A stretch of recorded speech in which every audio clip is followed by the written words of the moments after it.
My dear students, మనం నిన్నటి క్లాస్లో జీవిత బీమా పుస్తకాలు నిర్వహించేటువంటి పుస్తకాల గురించి తెలుసుకున్నాం. అలాగే వివిధ రకాలైనటువంటి బీమా గురించి తెలుసుకున్నాం. జీవిత బీమా, సాధారణ బీమా, అలాగే పునర్బీమా, బోనస్లు, అలాగే వార్షికాలు, రివర్షనల్ బోనస్లు, ఇలా బీమాల గురించి తెలుసుకున్నాం. అయితే ఈరోజు వివిధ రకాలైనటువంటి బీమా పాలసీలను గురించి తెలుసుకుందాం. అంటే జీవిత బీమా పాలసీల్లో అనేక రకాలైనటువంటి పాలసీలు ఉన్నాయి. అందులో యావజ్జీవిత పాలసీలు, హోల్ లైఫ్ పాలసీ, అంటే ఈ పాలసీ తీసుకున్నటువంటి పాలసీదారుడు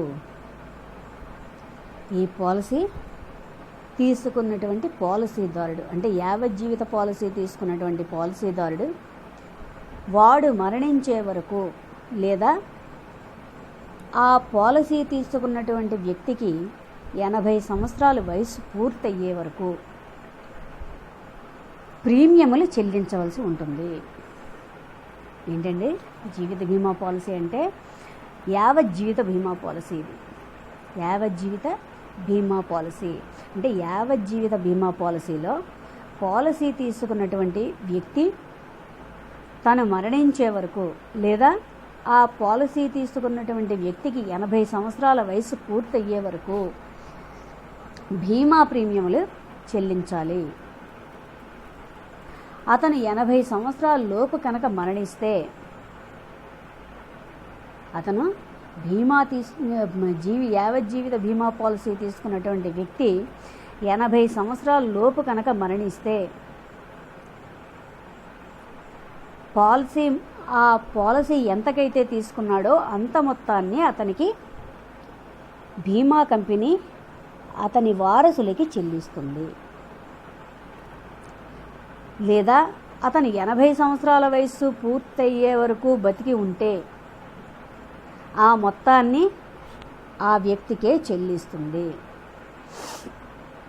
ఈ తరహా పాలసీలని ఇటువంటి పాలసీలు కుటుంబ రక్షణకి బాగా ఉపయోగపడుతూ ఉంటాయి.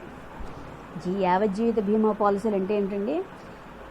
బీమా పాలసీ తీసుకున్నటువంటి వ్యక్తి అతను మరణించే వరకు లేదా అతనికి 80 సంవత్సరాల వయసు పూర్తయ్యే వరకు బీమా కంపెనీకి వాయిదాలు ప్రీమియం రూపంలో చెల్లించాలి. అతను 80 సంవత్సరాల లోపు కనుక మరణిస్తే అతను ఎంత మొత్తానికైతే పాలసీ తీసుకున్నాడో అంత మొత్తానికి అతనికి వారసులకి ఆ మొత్తాన్ని చెల్లింపు చేయడం జరుగుతుంది. ఒకవేళ అతను 80 సంవత్సరాల తర్వాత బతికి ఉంటే అతనికే ఆ మొత్తాన్ని చెల్లించడం జరుగుతుంది. ఇటువంటి పాలసీలు కుటుంబాలకి రక్షణ కవచంలా ఉంటాయి. ఇంకా రెండవది ఎండోమెంట్ పాలసీలు. ఎండోమెంట్ పాలసీలు అంటే ఏంటి అంటే ఈ ఎండోమెంట్ పాలసీలు అనేటువంటివి ఎక్కువగా వాడుకలో ఉన్నాయి. అంటే ఈ పాలసీ యొక్క ఒప్పందం ప్రకారము బీమా చేసినటువంటి వ్యక్తి నిర్ణీతమైనటువంటి సంవత్సరాలు వరకే వాయిదాలు లేదా ప్రీమియములు చెల్లిస్తాడు. ఆ తర్వాత నిర్ణీతమైనటువంటి గడువు పూర్తయిపోయిన తర్వాత అతను మరణించినప్పుడు కానీ అతను పూర్తయిన తర్వాత లేదా అతను మరణించినప్పుడు కానీ ఈ రెండిట్లో ఏది ముందు సంభవిస్తే అప్పుడు ఆ పాలసీ మొత్తాన్ని అతని వారసులకి లేదా పాలసీదారుడికి బీమా కంపెనీ చెల్లిస్తూ ఉంటుంది. ఎండోమెంట్ పాలసీ అంటే ఏమంటున్నామండి? ఎండోమెంట్ పాలసీ అంటే ఈ ఎండోమెంట్ పాలసీ అనేటువంటిది బీమా సంస్థకి బీమా పాలసీ తీసుకునేటువంటి వ్యక్తికి మధ్య జరిగేటువంటి ఒప్పందం. ఏమిటా ఒప్పందం? వాడు ఎన్ని సంవత్సరాలైతే పాలసీ తీసుకుంటానో అని ఒప్పందం చేసుకుంటాడో బీమా సంస్థతోటి పాలసీదారుడు, బీమా చేసినటువంటి వ్యక్తి ఆ అన్ని సంవత్సరాలు వాయిదాల కింద ప్రీమియంలను చెల్లిస్తూ ఉంటాడు. ఎప్పుడైతే గడువు తీరిపోతుందో, ఆ పాలసీకి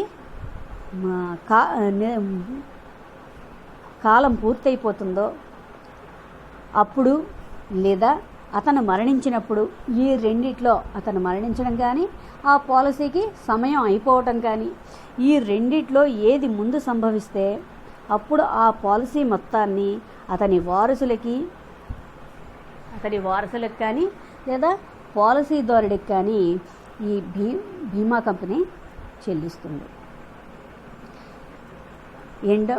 నెక్స్ట్, విత్ ప్రాఫిట్ పాలసీస్.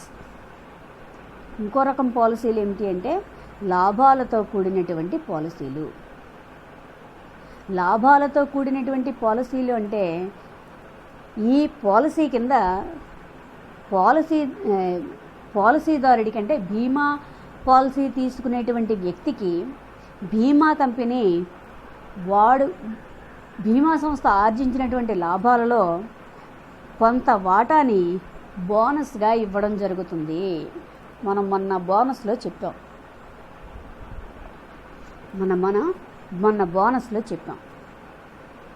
ఏం చెప్పాము? బోనస్లు, రివర్సిరీ బోనస్ అంటే ఏమని చెప్పాము? లాభాలతో కూడిన జీవిత బీమా పాలసీ. ఈ బోనస్ని నగదు రూపంలో చెల్లిస్తాము, లేదా ప్రీమియం తగ్గింపుగా కూడా వాడు మనకి వాయిదాలు కట్టవలసి ఉంటే ఆ వాయిదాల ద్వారా కూడా అని నిన్న క్లాస్లో మనం చెప్పాం. అంటే లాభాలతో కూడినటువంటి పాలసీ అంటే ఈ లాభాలతో కూడినటువంటి పాలసీ కింద పాలసీదారుడికి బీమా కంపెనీ వాడు సంపాదించినటువంటి లాభాలలో కొంత వాటాని బోనస్గా పాలసీదారుడికి ఇస్తుంది. అయితే ఇటువంటి మొత్తాన్ని ఏం చేస్తుందంటే పాలసీ మొత్తంతో కలిపి ఇవ్వటం కానీ, పాలసీ మొత్తంతో కలిపి అతనికి చెల్లిస్తుంది. లేకపోతే ఏం చేస్తుంది? లాభాలతో చెల్లించే ప్రీమియం రేటు అప్పుడు లాభాలతో కూడిన పాలసీలపై చెల్లించేటువంటి ప్రీమియం రేటు ఎక్కువగా ఉంటుంది. అంటే ఈ లాభాలతో కూడినటువంటి పాలసీదారుడు లాభాలతో కూడినటువంటి పాలసీ కింద బీమా కంపెనీలో పాలసీ తీసుకున్నటువంటి వ్యక్తికి బీమా కంపెనీ వాళ్ళు ఆర్జించినటువంటి లాభంలో కొంత వాటా కూడా బోనస్గా పాలసీదారుడికి ఇవ్వడం జరుగుతుంది. అలాంటి మొత్తాన్నే ఇలా ఇచ్చేటువంటి మొత్తాన్ని పాలసీ మొత్తంతో కలిపి అతనికి చెల్లిస్తారు. అయితే ఇలాంటి పాలసీల మీద చెల్లించేటువంటి ప్రీమియం మామూలు ప్రీమియం కన్నా కొంచెం ఎక్కువగా ఉంటుంది. ఇంకా లాభరహితమైన పాలసీలు, పాలసీ వితౌట్ ప్రాఫిట్స్.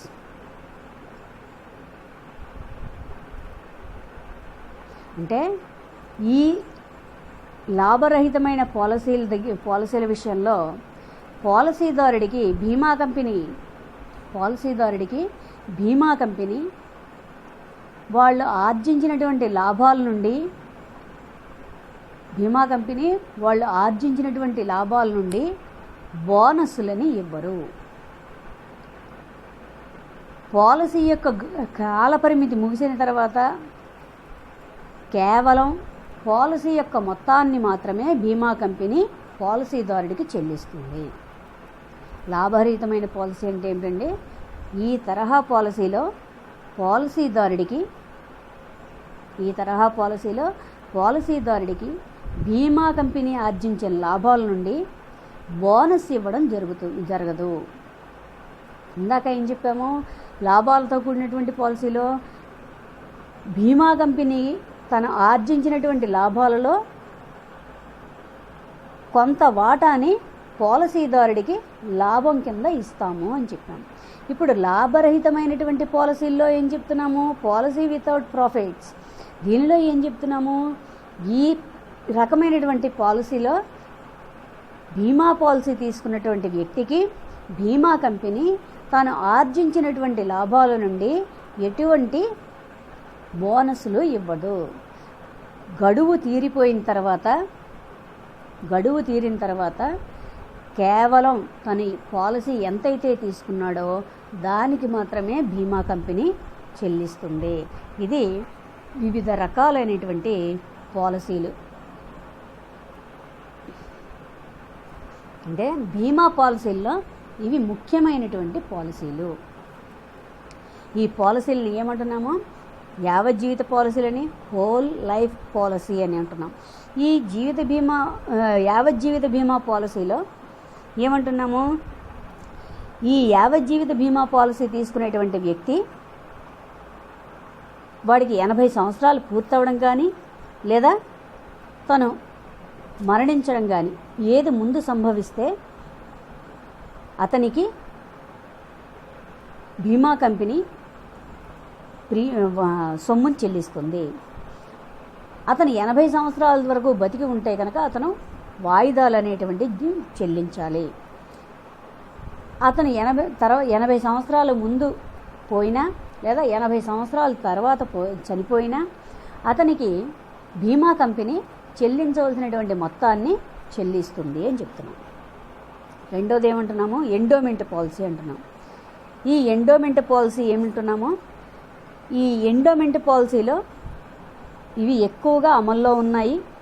అయితే ఈ పాలసీ ఒప్పందం ప్రకారము బీమా చేసినటువంటి వ్యక్తి ఎన్ని సంవత్సరాలకైతే బీమా ప్రీమియంలు చెల్లిస్తాను అని అన్నాడో అన్ని సంవత్సరాలు ప్రీమియంలు చెల్లించుతాడు. ఆ తర్వాత ఆ పాలసీ యొక్క కాలం పూర్తయిపోయిన తర్వాత కానీ లేదా అతను మరణించినప్పుడు కానీ ఆ పాలసీని, అంటే ఈ రెండిట్లో ఏది ముందు సంభవిస్తే అది, ఆ కాలం ముగిసేలోగా, కాలం ముగియడం కానీ అతను మరణించడం కానీ ఈ రెండిట్లో ఏది ముందు సంభవిస్తే దానికి ఈ అతని వారసులకు కానీ అతనికి కానీ ఈ బీమా కంపెనీ ఆ పాలసీ మొత్తాన్ని చెల్లిస్తుంది. ఇంకా లాభాలతో కూడినటువంటి పాలసీ అంటే ఏమంటున్నామండి, ఈ లాభాలతో కూడిన పాలసీ కింద పాలసీదారుడు బీమా కంపెనీ ఆర్జించినటువంటి లాభాలలో కొంత శాతాన్ని బోనస్గా ఆ పాలసీదారుడికి ఇవ్వడం అనేటువంటిది జరుగుతుంది. కాబట్టి అలా అయితే ఇలాంటి మొత్తాన్ని పాలసీ మొత్తంతో కలిపి అతనికి చెల్లిస్తాం. ఇలా బోనస్గా ఇచ్చేటువంటి మొత్తాన్ని పాలసీ మొత్తంతో కలిపి చెల్లిస్తాము. అయితే దీని మీద, ఇలాంటి పాలసీల మీద ప్రీమియం రేటు కొంచెం ఎక్కువ, మిగతా పాలసీల కన్నా దీని మీద రేటు ఎక్కువగా ఉంటుంది. ఇంకా లాస్ట్ది ఏమన్నాము, లాభరహిత పాలసీ అన్నాము. ఈ లాభరహిత పాలసీ అనేటువంటిది ఏమంటున్నాము, పాలసీదారుడికి బీమా కంపెనీ ఆర్జించినటువంటి లాభాలతో సంబంధం ఏమీ ఉండదు. అందులోంచి ఇతనికి బోనసులు అనేవి ఇవ్వము పాలసీదారుడికి. కాబట్టి గడువు తీరిన తర్వాత అతనికి ఆ పాలసీ మొత్తాన్ని బీమా కంపెనీ చెల్లించడం జరుగుతుంది. ఇది బీమా రకాల్లోని బీమా పాలసీల్లోని రకాలు. అంటే ఇవి బాగా మనకి వాడుకలో ఉన్నటువంటివి యావజ్జీవిత పాలసీలు, ఎండోమెంట్ పాలసీలు, లాభాలతో కూడినటువంటి పాలసీలు, లాభరహితమైనటువంటి పాలసీలు, whole life policy, endowment policy with profit policy